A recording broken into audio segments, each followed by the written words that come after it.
Estação de São Bento situa-se no Porto e é uma das mais belas estações do país. O Giro está cá para conhecê-la e para lhe contar um pouco da sua história.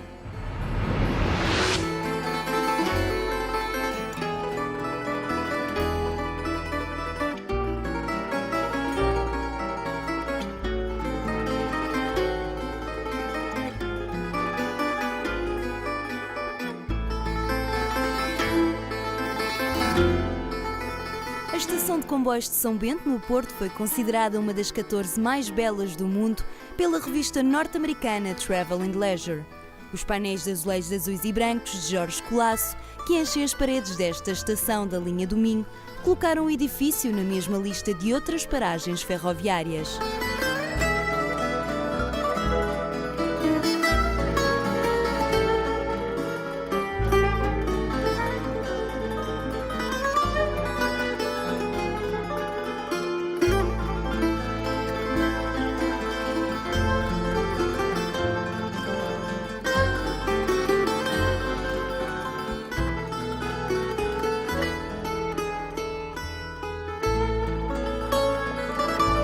Esta estação é uma interface de caminhos de ferro que serve a cidade do Porto.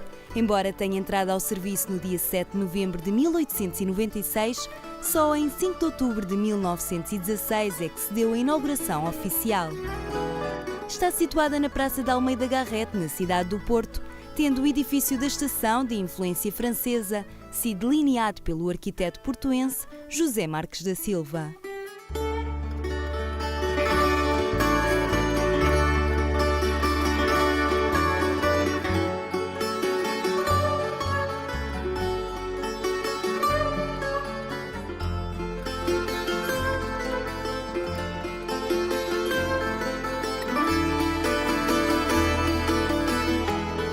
A estação é célebre pelos seus painéis de azulejos de temática histórica. Cobrindo uma superfície de cerca de 551 metros quadrados, representam principalmente cenas passadas no norte do país, estando retratados, entre outras cenas, o torneio de arcos de Valdevez, a apresentação de Egas Muniz com os filhos ao rei Afonso VII de Leão e Castela, no século XII, a entrada de Dom João I e de Dona Filipa de Lencastre no Porto em 1387, e a conquista de Ceuta. Foram instalados entre 1905 e 1906 pelo artista Jorge Colasso, que nessa altura se afirmava como o mais popular azulejador em Portugal.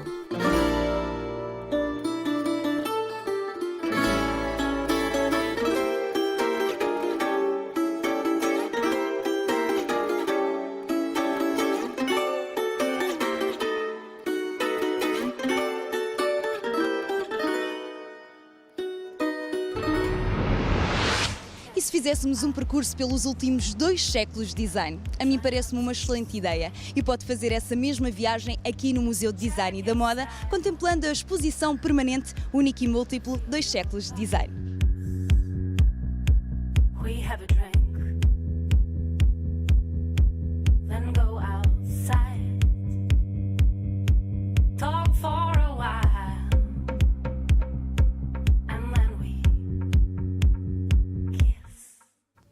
O MUD é uma casa para todos nós, para quem vive ou visita Lisboa e para todas as expressões de design.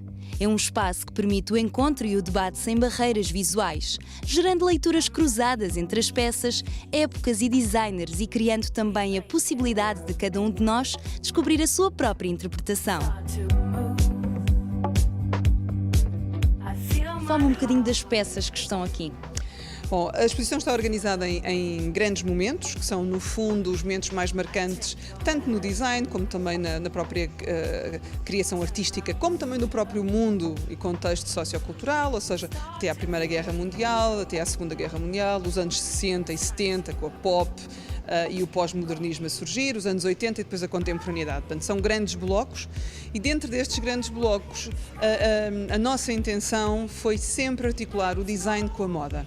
E, portanto, aqui as peças de design de equipamento e as peças de design de moda dialogam muito abertamente entre autores, entre tendências, entre materiais, e o grande objetivo é este, é que o visitante, quando vagueia pelo espaço, tendo a hipótese de seguir a cronologia ou também se deixar chamar por as peças que para ele são mais apelativas, portanto tem estas duas hipóteses, mas que de uma maneira ou de outra consiga perceber as relações que existiram entre diferentes designers, criadores, chamemos-lhe nós.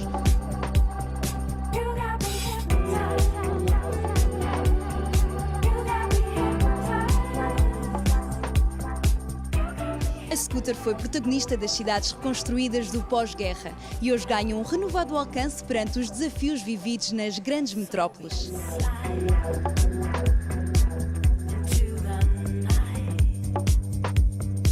Portanto, temos toda uma vasta representação dos grandes nomes da moda, incluindo também os designers portugueses.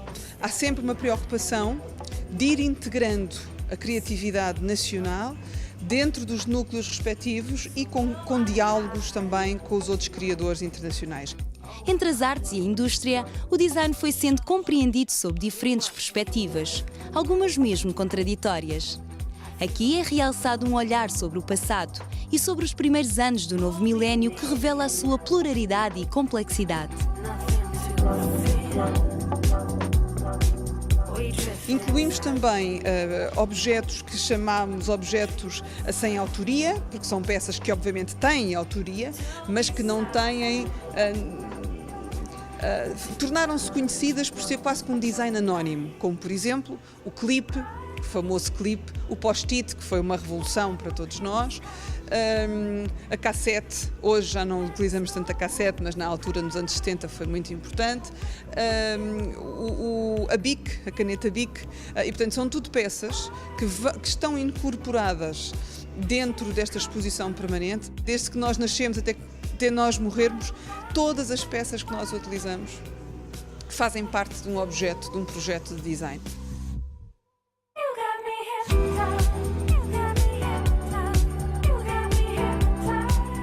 Agora, claro que há peças que pelo seu impacto visual são muito fortes. Por exemplo, a espreguiçadeira do Mark Newson é uma peça que é muito impactante e, portanto, as pessoas, os olhos e a curiosidade prendem-se às peças. Às vezes é pela sofisticação, pelo extraordinário da peça, e por outras vezes também é pela familiaridade que a peça convoca. No total são exibidas cerca de 300 peças, entre objetos únicos, edições limitadas e produções em série que constroem a imagem dos últimos séculos.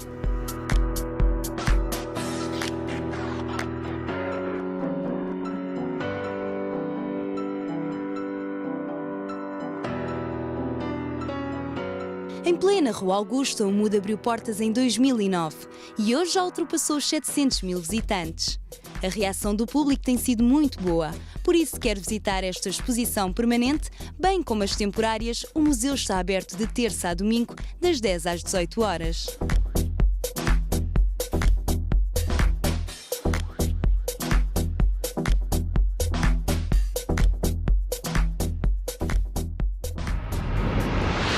Está quase a chegar o Natal e a magia desta época já nos começa a envolver. Por isso não perca o próximo programa, estará recheado de novidades. Tenha uma ótima semana. Até lá!